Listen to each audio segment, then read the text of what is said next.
And I do want to start this out by saying I'm sorry for my voice. I have a bit of cold, so I apologize for the frog in my throat or the hand in my sock, whatever you want to call it. But if we can look past that, thank you. Hi, hey, hello, everyone. I just want to make a small introduction for my first video on here. I'm Eddie, or as my friends like to call me, Eddie. As you can see, I like to depict myself as a sock for a little extra pizzazz. I love trophy and achievement hunting, and that's sort of how I want this channel to go. And I figured, why not make a series about it? I hope to cover games like Yakuza, Dragon Quest, which doesn't have achievements, but I do want to play them. And Digimon, I really want to play Digimon. And since this is my first time, I want to use this time to fully learn how all this stuff works, editing and all that. So I hope you stay with me for all this. If you enjoyed this video and would like to see more of my sockiness, then please remember to like and subscribe. It honestly means the world to me. Lastly, I just want to thank you all for staying and listening to my long spiel. And finally, let's get ready for Final Fantasy 1. We're starting off the series with the first Pixel Remaster, which is honestly super simple, but I just wanted a simple start. We just need to collect every chest, fight every enemy, and maybe even save the world, who knows. So the game allows us to name our characters and even choose their class. So I named after some of my characters that I want to design, but haven't got around to yet. I blame procrastination. I decided to go for Warrior, Black Mage, Red Mage, and Monk, which I name Eddie, myself, Clover, Fira, and Bernard, respectively. They all might get designs later on, who knows how I feel. And then we'll get a short intro cutscene, basically telling us the world is in turmoil and we need the 4 heroes of light, which might be us. We start outside the town of Cordelia and get instructed by the king to defeat the fearsome Garland, or Garland, who cares? Who knows? And rescue the princess in the shrine to the north. We can now freely explore, so you know what that means. Shopping trip.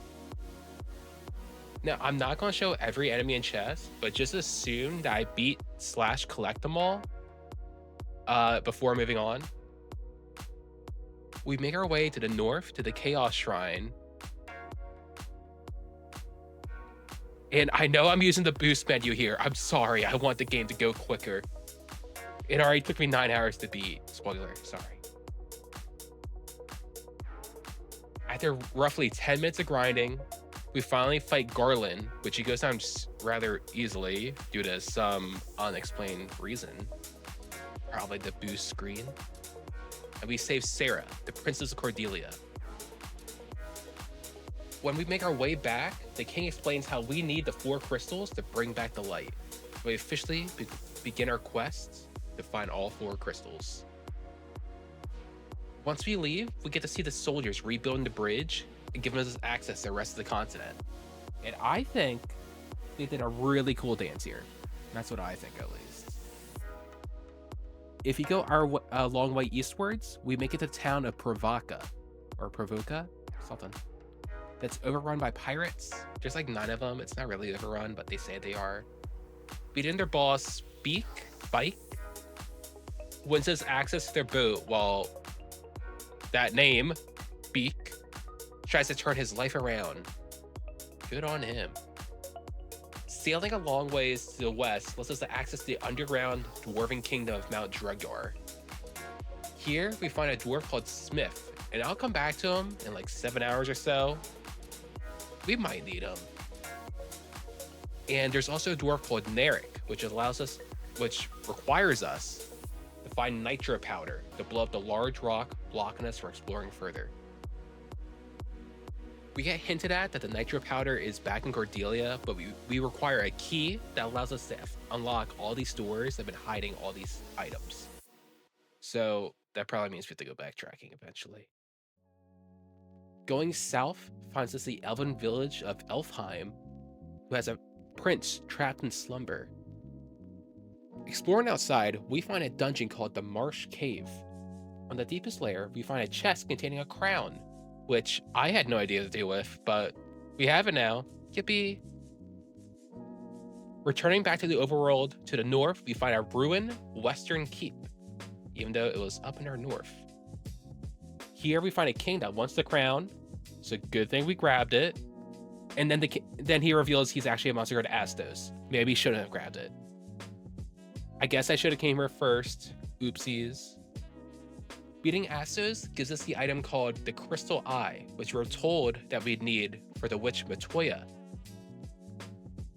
We backtrack to her cave, which was back by the town where we got our boat. Here, she gives us a potion to awaken the Elven Prince. I also got the achievement here for doing the little sliding puzzle thing. I didn't. You get the achievement just for opening up the minigame. I did not want to do the minigame. I don't like minigames. But if we return back to Elfheim, we can awaken the Elven Prince. And when he does, he gives us the Mystic Key, which allows us to finally start getting all those chests we missed. Yippee, I love backtracking. On our way back to Cordelia, we obtain the Nitro Powder, and taking it back to Dwarf Narek allows us to blow up that rock, blocking us, and allows us to open up the rest of the world for us to explore. I must confess, I got incredibly lost at this part. I completely sailed past where I was supposed to go. And then I think I explored for around 40 minutes where I'm like, I think I need to look this up. But apparently what I missed was there's a small town called Melmon, tucked away, who just suffered an attack by monsters. But we're told the Earth Crystal is nearby, so yippee for us, bad for them. But life goes on, I guess. Outside, we find the Cavern of Earth, which might hold the Crystal of Earth, who knows? But it's swarming of enemies. Making our way through, we find a vampire mini-boss guarding a item called a Star Ruby. But realizing the rest of the path is locked off, so we make our leave. Going back, we find the Giant's Cave, which has a massive golem who requires a Star Ruby for us to pass. So we're in luck. Just got it. Following the one path that we can go leads us to the Sage's Cave. Inside, we find a sage called Sada, who gives us the Earth Rod in order to explore the rest of the Cavern of Earth. Back to the cave. Using the rod, we can find our first crystal, the Crystal of Earth, but it's guarded by a boss by the name of the Lich. Not the one from Adventure Time, that guy's cooler. But we beat that guy pretty quickly. With one of the 4 crystals saved, we keep on going. Is what I'd like to say, but we got lost again. Oopsies. Apparently there's a town all the way to the east called Crescent Lake, and hidden in a part of it is a circle of sages, and one gives us a canoe which allows us to explore rivers. I don't know how many times I visit this place, never once saw them. I need to look at the map more. This is where I learned I need to start looking at maps. But I eventually found them after a quick guide search. Traveling nearby river gives us access to the volcano Mount Golg, where the Crystal of Fire resides. Deep within its molten core, we finally find the crystal, once again guarded by an entity called Merilith, who, once again, we take down. After saving the fire crystal, we continue following the river, find the Cavern of Ice, the polar opposite of the volcano we're just in. And here, there's segments of cracked floor we need to utilize to fall down to the floor beneath in order to fully explore said cavern. Here, surrounded by cracked ice, we find the Leva Stone, which is vital for even more progression. If you take us to the small, sandy outcropping to the south, we gain a flying airship, said to be built by someone named Sid, who surely we never hear of again, right? Haha. He's like in every game. I like him in some of them before I get called a Sid hater. Using the airship, we can finally get to every area we couldn't have landed on with our boat. My first stop was this place called Dragon's Cave, inhabited by dragons, and even the Dragon King Bahamut. I'm sorry, I don't know his name. But he refuses to talk to us until we gain a token of courage, so we make our leave. Going to the east allows us to find the city of Gaia, where we learn that their lake fairy isn't stolen and sold. We now have 2 different goals to get to. So I first make my way to the tower called Citadel of Trials. This place is honestly annoying with teleporters that you need to remember where they went to in order to progress. But eventually we made our way to the top. Here we find a chest containing a rat's tail. I guess whatever works. Either way, I'm putting it in my pocket. So I leave to make my way back to the Dragon's Cave, where King Baja Blast recognizes our rat tail as a token of bravery and evolves, ages us, something like that, into our final stage of our classes. This boosts our stats and allows the wizard characters to learn stronger spells. Also made me wish I had a white wizard so I could have better healing spells. But we all learned. With the goal accomplished, I now leave to rescue the stolen fairy. So I make my way further west to the city of Onrak. Here, we actually learn a few things, such as there being a caravan to our north selling a strange new item, a boy in town saying he saw something fall from the sky and land at a nearby waterfall, a dancer who has a strange fascination of her own legs, and a barrel-like submarine we can't board since we can't breathe underwater. But I am good at holding my breath, but the game won't allow me. I first want to solve the item in the waterfall problem, so I ended up traveling the river to, believe it or not, the Waterfall Cavern. It's barely even a dungeon since it's only a single room, but there are some chests, and we even find a robot-like golem that fell from the sky holding a warp cube, and instructs us to use it at the Flying Fortress, wherever that is. We then leave to go to that mysterious caravan, where we find a single fairy in a bottle being sold for 40,000 gil. It's a rather steep price, but considering the fact I got max gold, like, I don't know, 30 minutes ago, it's a drop in the barrel, or whatever the saying is.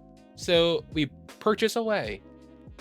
Making our way back to Gaia, the fairy releases itself to go back to the pond where it gives us oxale, which allows us to breathe underwater. I don't need it, but I guess we require it. But I don't make the decisions here, I guess. Now that all the setup is complete, we've returned to Onrak to give the submarine another go. But we learned the person preventing us from boarding was a ghost who sadly passed while trying to make the voyage themselves. Rest in peace, you. Boarding the submarine allows us to visit the mermaid inhabited sunken shrine, where the crystal of water stays. All the mermaids are kept prisoner at the top, along with a chest containing an item called a Rosetta Stone. And I just want to point out how one of the mermaids point out how their friends went above water to travel the world. And I can only assume they were that dancer that were fascinated by their own legs. And I just think that little fact is super cute. And I love they added that. Going deeper into the shrine finds us facing against the Kraken, who's holding onto the water crystal. We easily make calamari out of him, and we safely restore the crystal of water, leaving only one behind. I travel to the east to the city of Lufina, where everyone there speaks a language I cannot comprehend, and believe it or not, I got lost once again. Turns out, that first time I got lost, back looking for that place of Melmon, yeah, I remember that. Yeah, apparently there's a guy there that I also missed. There's a character there called Un, who needs a Rosetta Stone I picked up in order to transcribe the Lufian language. Now that I can officially put bilingual in my work resume, I travel back to Lufina to learn that in order to enter the tower in the desert, I require a chime that's handily given to me by one of its own citizens. Entering the dungeon, the Mirage Tower, I steadily make my way to the top to learn that I require the warp cube in order to progress. So thank God I already grabbed it and I don't have to backtrack. Here, I can access the Flying Fortress where the final crystal is held, the Crystal of Wind. Up here, we actually find a handy dandy map that tells us where to go afterwards, back where it all started, the Chaos Shrine from the very beginning where we beat Garland and saved the princess. I sort of already figured this out because it said we still had 5 more chests there and I could not find them for the life of me. But, we carry on. Knowing this, I steadily make my way back to the top where the Crystal of Wind is, being guarded by one of the final bosses, Tiamat. There's also a secret random encounter boss up here called Warmech right before Tiamat, but I forgot he was here and I definitely had to return later on. Oopsies, tee-hee, oh well. Taking that guy down was simple, so we finally achieved the final crystal. Before returning to the Chaos Shrine, I make sure to do the rest of the side objectives, such as getting every enemy I missed, which there was only 4, including the rarest spawn, Tyrannosaur, which after 30 minutes of grinding, I thought I was doing something wrong, where it turned out I was grinding in the wrong area. So after switching back to the right area, I found it in like 3 minutes, so that was like easy peasy. I then got the ultimate sword Excalibur by giving the dwarf Smith back from 7 hours ago, game time, like, I don't know, 5 minutes ago, video time, some adamantine that I found in the Flying Fortress. It's finally time to tackle on the final dungeon, which holds the final enemies, final chest, and more importantly, the credits. Now that we restored all 4 crystals, interacting with that black crystal that was behind Garland oh so long ago, for me that is, not for you, allows us to return in time by 2,000 years. To be honest, the dungeon itself isn't that long. The dungeons are pretty much straight line. Really the only major thing is we have to re-battle all the previous bosses, which is the Lich, Merilith, Kraken, and Tiamat. You have to fight them all one last time, all powered up with new moves. But since we achieved max level while traveling this dungeon, we beat them super easily, and we carry on. Once I get to the final room, I only have 3 achievements left, which is beating every enemy, beating the boss, and getting an achievement for getting every other achievement. This is also the part where I realized that Warmech was not in this dungeon. I thought he was. I was thinking of the wrong game. Oopsies. So I had to leave at this part to go back to the Flying Fortress to fight Warmech. Did that, came back, easy peasy. Let's carry on. We finally end up face to face with the final boss, Garland, which honestly, I cannot follow this time travel plot. Apparently this Garland is from the future. We did kill Garland, but he was also saved by being sent back in time by the 4 fiends, those 4 bosses that we killed, if you're following me. The Garland that was sent to the past sent the 4 fiends to the future, where they cause chaos. And then this happens in a cycle that happens eternally, and Garland hosts will be reborn eternally. I know this sounds confusing how I'm explaining it, but just know that I don't understand the story. So, yeah. I don't get paid to think, okay? Actually, I don't get paid at all. I haven't met the requirements yet. But, to the final fight we go. Garland transformed into a being called Chaos, a huge demonic being. It's honestly like a super difficult fight, even at max level. Chaos does massive damage to the full team, and my wizards could not last like 2 turns. But the good part is I had my monk, who, if you don't equip any items on his, any weapon items, he does like triple damage, and Bernard does so much damage. And after a really close fight, Bernard finally takes down Chaos. So I'm so glad I got a monk. I am getting a monk every game, I want you to know. So Bernard saves us from this fight, ultimately saving the timeline crisis, and thus saving the world. We end up heroes, but the chaos itself is forgotten by everyone, making no one remember our struggle. But we get to live in peace, knowing that we were able to stop a calamity. I do wish this tech scroll went faster though. This is literally 10 times speed right now. I thought the screen froze at first. And that is Final Fantasy 1. Thank you all so much for watching my first video, and thank you all so much for staying until the end. This game itself took about 9 hours to complete, and writing the script took around 3 hours. So this is a good average to keep in mind for myself, you know. I tried my best to make this as in-depth as possible, mainly so I can watch this back later to help me remember what happened in the game. I tend to forget sometimes. Oopsies. But it's also for anyone out there that enjoys this game and maybe enjoys me, I really hope to continue doing this. This was so fun to make, so fun to edit, and I hope I'm here for a really long time. If you had a good time, please click that subscribe button, and I wouldn't mind if you hit that like button, but up to you, of course. I'm thinking about making my next video, either the second Pixel Remaster, or maybe a Yakuza game, or right now on my Twitch, I am streaming the new Digimon game, Time Strangers, which I am definitely recording as we speak. So maybe that could be it. Depends on how long it takes to beat. But if you want to see me in other places, here's my Twitch that I just mentioned. And then here's my Blue Sky that I frequent. I hope to make plenty more videos in the future, and I hope to see you all again. Thank you for watching.